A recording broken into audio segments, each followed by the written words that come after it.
अगर स्टोरी पसंद आ रही है तो हिंदी स्टोरी चैनल को सब्सक्राइब करें और वीडियो को लाइक करें। Episode 165 cover story. सुजॉय पहले से ही लतिका जी के बिहेवियर से काफी डिस्टर्ब था। उस पर उन्होंने जिस अंदाज में वो मैगजीन सुजॉय के सामने फेंक दी थी, वो सुजॉय को बेहद बुरा लगा। उसने झुककर वो मैगजीन उठाई और फिर सरसरी तौर पर अंदर की कवर स्टोरी पढ़ने लगा। मशहूर फिल्म डायरेक्टर सुजॉय पाहुजा का नया स्कैंडल, अपने घर पर ही किया अपनी दोस्त के साथ रेप। सिर्फ हेडिंग पढ़कर ही सुजॉय का दिमाग घूम चुका था। फिर भी उसने पूरी स्टोरी पढ़ी जिसमें कुछ यूं लिखा था। फिल्म डायरेक्टर सुजॉय पाहुजा आजकल पूरे आशिकी के मूड में है। हाल के ही दिनों में जहां उन्हें अपनी पिछली फिल्म की हीरोइन लैला रॉय के साथ ड्राइविंग सिखाते हुए देखा गया, वहीं अब आजकल ये खबर भी जोरों पर है कि सुजॉय ने अपनी ही बचपन की फ्रेंड के साथ अपने घर में जबरदस्ती की। लैला रॉय के साथ ड्राइविंग सिखाते हुए तो उन्होंने राह चलते एक बाइक सवार को ठोकर भी मार दी थी, जो बाद में लैला रॉय के जरिए ऑटोग्राफ देकर मामला सुलझाया गया। और अब अपनी ही दोस्त के साथ उन्होंने ये सब किया है।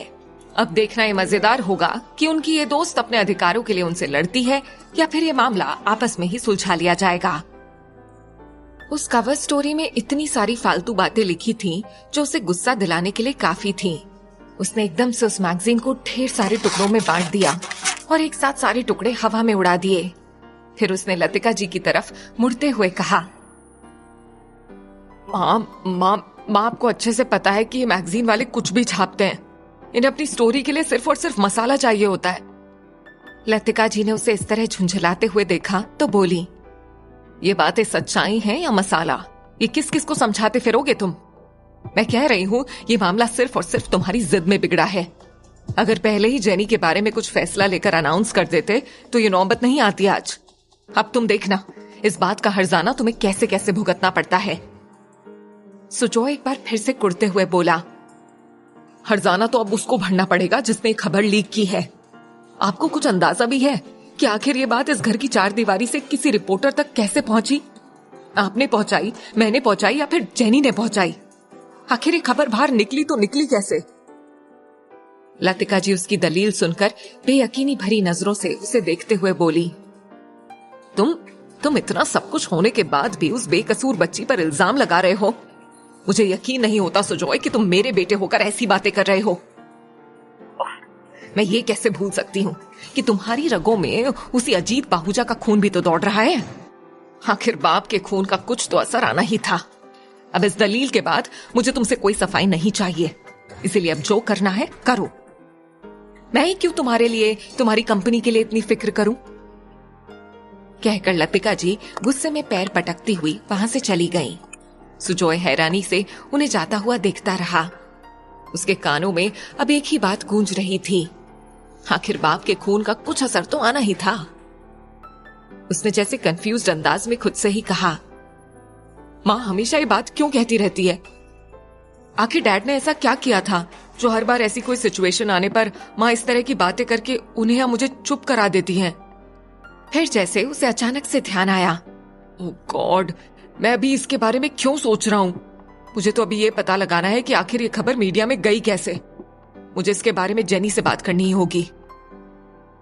ये ख्याल आते ही उसने अपना सामान कमरे में रखा और फिर चेंज करने चला गया। अब उसे सीधे जेनी से बात करनी थी। डिनर की टेबल पर कबीर और लैला आमने सामने बैठे थे। रूही बहुत ज्यादा थकी होने की वजह से पहले ही सो चुकी थी और चंद्रा घर जा चुका था। कबीर ने अपनी प्लेट में खाना सर्व करते हुए कहा, मुझे चंद्रा ने तुम्हारी उस कंडीशन के बारे में बताया और वाकई लैला, तुम्हारा ये फैसला सच में तारीफ काबिल है। मुझे नहीं मालूम तुमने ये फैसला क्या सोच कर लिया, लेकिन तुम्हारा फैसला कितना सही है ये बताने के लिए मैं तुम्हें एक छोटी सी कहानी सुनाता हूँ। लैला ने कबीर की बातों में इंटरेस्ट लेते हुए कहा, जी जरूर। तब कबीर ने कहना शुरू किया, हमारे स्कूल में एनुअल फंक्शन होने वाला था, लेकिन कुछ बच्चे इतने बदमाश थे कि हर साल उन फंक्शंस में ऐसी शरारत कर जाते थे कि मैनेजमेंट को काफी नुकसान उठाना पड़ता था। हमारे नए नए प्रिंसिपल को ये बात जब पता चली तो उन्होंने इस बारे में बहुत सोचा और उसके बाद उन्होंने इससे बचने के लिए एक तरीका निकाला। इतने दिनों में उन्हें ये तो अच्छे से पता चल ही गया था कि बच्चे बदमाश तो जरूर हैं, लेकिन काफी कॉन्फिडेंट और बहादुर भी हैं। कहकर कबीर ने लैला की तरफ देखा, जो पूरे शौक से उसकी बातें सुन रही थी। कबीर ने अपनी बात जारी रखते हुए कहा, उन बदमाश स्टूडेंट्स की शरारतों से बचने के लिए प्रिंसिपल सर ने एनुअल फंक्शन के मैनेजमेंट का ढेर सारा काम उन्हीं बच्चों को दे दिया। हालांकि ये बहुत बड़ा रिस्क था, लेकिन उन्होंने अपनी समझदारी के बल पर यह रिस्क उठाया।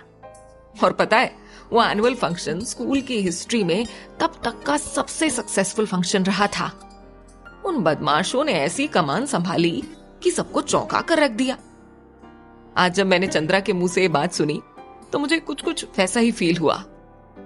चंद्रा जैसे इंसान को इस तरह की जिम्मेदारी देना बहुत अच्छा तरीका हो सकता है।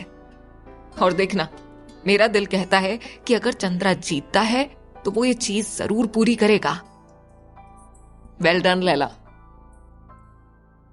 कबीर की बात खत्म होते ही लैला ने धीरे से मुस्कुराते हुए कहा, मुझे नहीं पता है कबीर सर कि बहुत सारी बातों के लिए फैसला कैसे लेते हैं। बस मेरे मन में एक बात आई और मैंने कह दी। और ये मैं बंबई से ही सोच के आई थी। शायद प्लेन में रूही के साथ अगर वो हादसा ना हुआ होता तो चंद्रा साहब मेरी बात रिजेक्ट भी कर सकते थे। लेकिन मैं तो ये सोचकर खुश भी हूँ और हैरान भी कि भगवान जी सिचुएशंस के कैसे जाल बुनते हैं ना। कोई उलझने वाला उलझ गया और कोई उसे सुलझाकर बाहर निकल आया। लैला की इस बात पर कबीर ने उसे तारीफ भरी नजरों से देखते हुए कहा, वाकई लैला, तुम तारीफ के काबिल हो। जिस तरह से तुम में सिचुएशंस को हैंडल करने की एबिलिटी है ना, वो यूनिक है। मुझे पूरी उम्मीद है कि अगर तुम इसी तरह से अपनी काबिलियत का इस्तेमाल करती रही तो एक दिन तुम बहुत ऊंचाइयों पर पहुंचोगी। और मुझे लगता है कि तुम्हें इस लायक तुम्हारे हालात ने ही बनाया है। लैला अपनी तारीफ सुनकर कुछ झेपती हुई बोली, जी आपने सही कहा सर, मुझे हालात ने ही बनाया है। वरना मैंने ना कोई किताब पढ़ी, ना ही कभी ढंग से स्कूल गई। और इतनी कमियों के बाद भी अगर आज मन में ये समझ पैदा हुई है तो इसका क्रेडिट मेरे हालात और मुझसे जुड़े आसपास के कुछ लोगों को ही जाता है। तब कबीर ने कहा, वैसे जहां तक किताबें पढ़ने का सवाल है तो वो तो तुम अभी भी कर सकती हो। पता है लैला, किताबें हमारी सबसे अच्छी दोस्त होती हैं। लैला ने अपनी प्लेट में रखा खाना धीरे धीरे खाते हुए कहा, लेकिन मेरे साथ मसला ये है ना कबीर सर कि मुझे ये भी नहीं पता कि मुझे पढ़ना क्या है। कबीर ने अपना खाना फिनिश करते हुए टिश्यू से हाथ पोंछा और फिर बोला, अब कम से कम मेरे रहते तुम्हें ये फिक्र करने की तो बिल्कुल भी जरूरत नहीं है। मुझे बताओ, तुम किस तरह की किताबें पढ़ना चाहती हो? मैं तुम्हें उस टॉपिक पर एक से एक किताबें सजेस्ट करूंगा। इनफैक्ट तुम मेरी लाइब्रेरी एक्सेस कर सकती हो। और अगर जल्दी पढ़ना चाहो तो कुछ किताबें मैं अपने साथ भी लेकर आया हूं। तुम्हें मौका मिले तो वो पढ़कर देख लेना। लैला ने मुस्कुराते हुए कहा, मैं जरूर पढ़ना चाहूंगी सर। खाना फिनिश करके दोनों अपने अपने कमरे में चले गए। सुजॉय ने जेनी के यहां पहुंचकर जैसे ही बेल बजाने के लिए अभी हाथ उठाया ही था कि अंदर से आती आवाजों ने उसे ठिठकने पर मजबूर कर दिया। उसे 1 मिनट भी नहीं लगा ये पहचानने में कि अंदर कौन बैठा है। सुजॉय का गुस्सा 7वें आसमान पर था। उसने एक बार जो डोर बेल पर उंगली रखी तो फिर लगातार बजाता चला गया, यहां तक कि जेनी ने हड़बड़ाते हुए दरवाजा खोला और झुंझुला कर कहा, कौन पागल हो रहा है? लेकिन सामने खड़े सुजॉय को देखकर जेनी की सारी झुंझुलाहट जैसे हवा हो गई। उसने एकदम से बेयकीनी भरे लहजे में कहा, सुजॉय तुम इस वक्त? सुजॉय उसके सवाल को अनसुना करते हुए अंदर चला आया और सामने सोफे पर बैठे सुधांशु को देखकर गुस्से में बोला, हाँ मैं इस वक्त। और अगर मैं इस वक्त नहीं आता तो मुझे कैसे पता चलता कि सुधांशु के साथ मिलकर मेरी इज्जत की धज्जियां उड़ाने वाला कोई और नहीं बल्कि तुम खुद हो। सुजॉय को इस तरह गुस्सा करते हुए देखकर सुधांशु भी सख्ते में था। तब तक जेनी ने सुजॉय की बाह पकड़कर उसे अंदर की तरफ ले जाते हुए कहा, Sujoy no, he is my guest. इतना सुनना था कि सुजॉय ने एक झटके में अपनी बाह छुड़ाई और फिर बारी बारी से दोनों की तरफ देखते हुए कहा, हाँ तो करो ना, खूब मेहमान नवाजी अपने गेस्ट की। और तू, कहते हुए वो सुधांशु की तरफ पलटते हुए बोला, याद रखना सुधांशु, इस बार अगर स्टोरी पसंद आ रही है तो हिंदी स्टोरी चैनल को सब्सक्राइब करें और वीडियो को लाइक करें। और तुमने सारी हदें पार की हैं, लेकिन मुझे तुझसे कोई शिकायत नहीं। कहते हुए वो अभी वापस से जेनी को कुछ सुनाना चाह ही रहा था कि तभी अंदर कमरे में से एक लेडी ने निकलते हुए कहा, ये सब क्या है जेनी? तुमने मुझे यानी कि अपनी दोस्त को यहाँ बेइज्जत करने के लिए बुलाया है? How dare he! ये शख्स मेरे हस्बैंड से ऐसे बात कैसे कर सकता है? जेनी ने उस लेडी को सॉरी कहा और सुजॉय को लेकर अंदर वाले कमरे में जाती हुई बोली, देखो सुजॉय, सुधांशु के साथ तुम्हारा क्या इशू है मुझे इसके बारे में कोई खबर नहीं है, लेकिन इस वक्त ये लोग मेरे गेस्ट हैं, तुम उसके साथ ऐसे बिहेव नहीं कर सकते। उस लेडी को देखकर सुजॉय थोड़ा सा शांत पड़ गया था, लेकिन उसे जेनी पर अब भी गुस्सा था। उसने गहरी सांस ली और फिर जेनी की तरफ सख्त नजरों से घूरता हुआ बोला, तुमने जो कुछ भी किया है ना जेनी, बहुत गलत किया है। तुम्हें वो खबर मैगजीन में नहीं छपवानी चाहिए थी।